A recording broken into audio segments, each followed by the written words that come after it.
What's up, brother? How you doing? I'm alright. I can tell you're a serious person who's trying to what? Document some things. My serious life.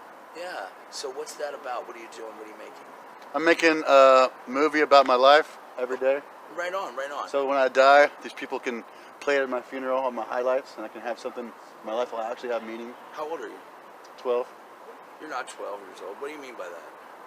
What year were you born? I don't feel comfortable telling you that right now. We just met. What's your name? My name's Alan. My name is Portland Andy. Okay, Portland Andy. I want us to do the knuckle bumper. How about that? Okay, yeah, you can reach my knuckles. There you go. Well, you know, I'm 53, and it's funny because although I'm youthful and sometimes people don't believe I'm 53, I guess I've got good skin or something. Here's the deal. 53 years old. I've been using hard drugs for 5 years. I've been a weed smoker and more or less on and off cigarette smoker for, since I was like 15. So like this is coming on like about 35 years of weed smoking, cigarette smoking. 5 years of just meth, but I've in the years, I've done a lot of opiate pills. I tried heroin. Luckily, I didn't get strung out on that. Although needles is not my drug use thing, guess what? I just have the kind of skin that looks like a nice fertile breeding ground for MRSA. So I get abscesses and things. Also because I sleep there. I don't like the shelters. Oh, yeah. There's things that people that are housed that know about the homeless and see us, and there's things they think and assume and ask. I don't blame them, but it's just different when you're living. Definitely. A lot of them, they think in terms of shelters all the time, and they seem a little shocked and a little more wary when you tell them you like to sleep on the street. Look, don't think the worst, I would say. Don't rush to judgment. It doesn't just mean because I want to do bad things and the shelters are all that. No. Look, there's been a trend in this country of letting go of care of vulnerables. Sure. A big part of it was Ronald Reagan, the famous thing in the 1980s, closing the mental hospital, abandoning the federal governments. Up till then, you know what I mean? Through Nixon and Ford. The funny thing about Nixon was, he was a right-winger as far as, not going to give in to the Soviets and stuff. But domestically, Nixon just continued what Johnson and Kennedy had done. Yeah. He increased social stuff a lot. Mm-hmm. Nixon was a Quaker, a pacifist. He had a conscience. He was this sort of guy who, definitely always felt guilty. You could tell he was never good enough for his dad. Sort of just wanted to be liked. Famously, Nixon had to have pork chops in his pockets to make his dog come. Really? Yeah. Pork chops? Yeah. What the hell? Hunter S. Thompson, unlikable. That's his problem. Hunter S. Thompson, Fear and Loathing in Las Vegas. A lot of the way that he got famous and respect from all journalists, Tom Brokaw, all the straight to him, is, man, none of them like Nixon. And Thompson did a lot to take him down because he wasn't afraid. He was mean. He was like, fuck it, I'm not going to pull punches. I'm not going to spare Nixon anything. I'm just going to punk him out, So he told that story, and he would say things about Nixon like this. Richard Nixon was a man so twisted, it took 3 aides to get him dressed in the morning. AIDS? Whether it was true. In other words, he's making fun of his crooked body. Oh, my. He's saying, you could tell by his crooked body that he's a crooked man.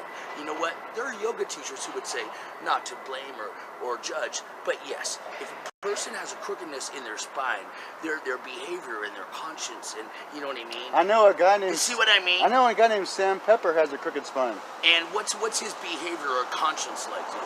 Snake. They call him a snake. You see what I mean? Dude. You know what? I'll bet if a chiropractor straightened him out and he started practicing yoga, he'd cry a lot. He'd feel bad. First, he'd go back to when he was hurt as a child, and he'd say, oh, it all started because my dad did this. And then I had to cover up that. Next thing you know, I was lying like a snake. Also, I was mad, so I never cared about bad things I did to people because bad things were done to me. That's human. But see, he'd face it. He'd cry a lot and he'd face it, and then it would be okay. And then he'd start to say, I'm sorry to people. And then he'd find himself going out of his way to do good things just because. He'd be like, whoa, goodness can be fun, right? Heck yeah. It starts with the body. It starts with being good to yourself. You know what I mean? Yeah, we gotta get Sam Pepper to chiropractor ASAP. Exactly. But if you're nice to Sam Pepper, you're doing a good thing for the world because you know what?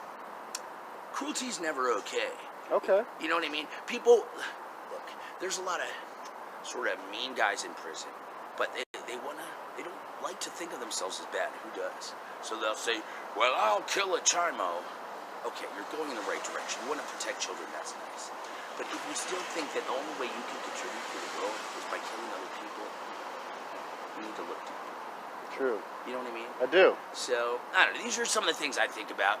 I'll tell you what. I have an addiction that I wasn't sure about until the other day. And then I was like, maybe it's not so bad because it's not drugs. You know what it is? Philosophy. Hey. I think. You know what happened to me yesterday? I got paid twice. Twice. I sometimes just sit there in a loud voice pontificating. And you know what happened? I mean, my friends will just be like, well, you shut up. But the other day I was saying something about, I was talking about the idea of happiness. I was saying, look, it's important to note in the Constitution that we're guaranteed in America not happiness. We're guaranteed what? The pursuit of happiness. Right. Here's the thing. A wise philosopher, and you don't even have to be postmodern, although it helps. But even back, you know what?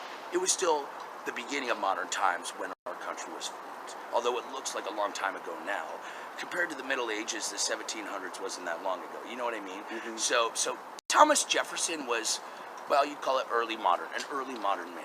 And I'll tell you what, even he was wise enough to do what I doubt the idea of happiness. Is there really happiness?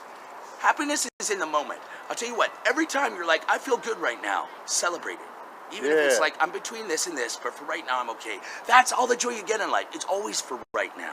Mm-hmm. There's no such thing as a lasting happiness. Sometimes, I knew people who thought they were going to quit smoking by just smoking the fuck out of, you know what I mean? And then I'll have enough. No, there's never enough. You see what I mean? Mm-hmm. And yeah, it's true.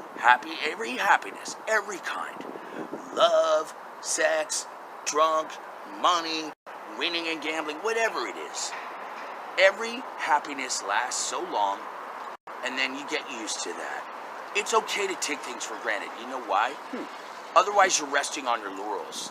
If we just were happy with what we had and always 100% took life on life's terms, as some advise, well, we'd be sitting there naked in the Stone Age still. We wouldn't have the fire, we wouldn't have clothes, we wouldn't have anything.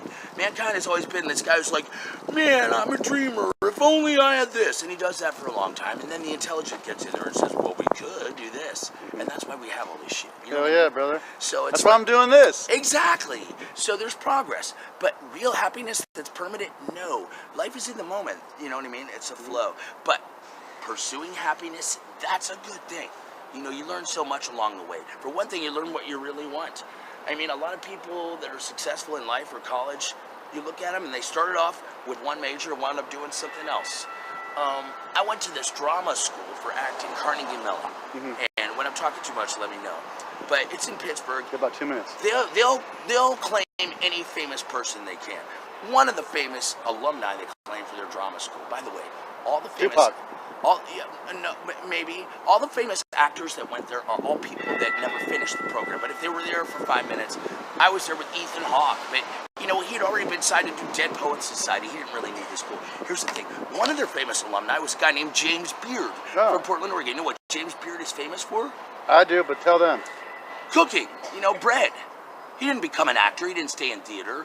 He went to school there, and then he was like, you know what? I just like making bread and stuff.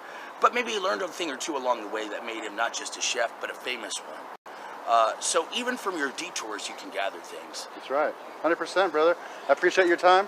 All right. It means a lot. It was a great detour you just put me on. Where can I see some of this? This is at Portland Andy on YouTube. Portland. So go to YouTube and Google Portland Andy? Portland Andy. Okay, my name is Old Town Alan. Old Town Alan. Yeah. Well, I'm always out here. You know you're in Old Town Portland, Oregon, right? Yeah, I'm always getting kicked out of bars around here. Hell yeah! That means you're having a good time. Yeah, brother, that's me. And train those bouncers, man. Make them earn their keep. Don't just let them sit there and look at me. They kick you. They gotta earn that money. Well, they do. They make it hard. I make it hard for them every time. All right, Andy. You know it, brother. Don't get hurt, man. I won't, man. I'm gonna take it easy. You keep easy too, brother. Peace out. Good talking to you. All right, Old Town. What's it, Andy? What? Portland Andy. Portland Andy. I'll look you up, man. Old Town Alan. That's me, buddy. Got it, brother. Bye. We'll see you soon.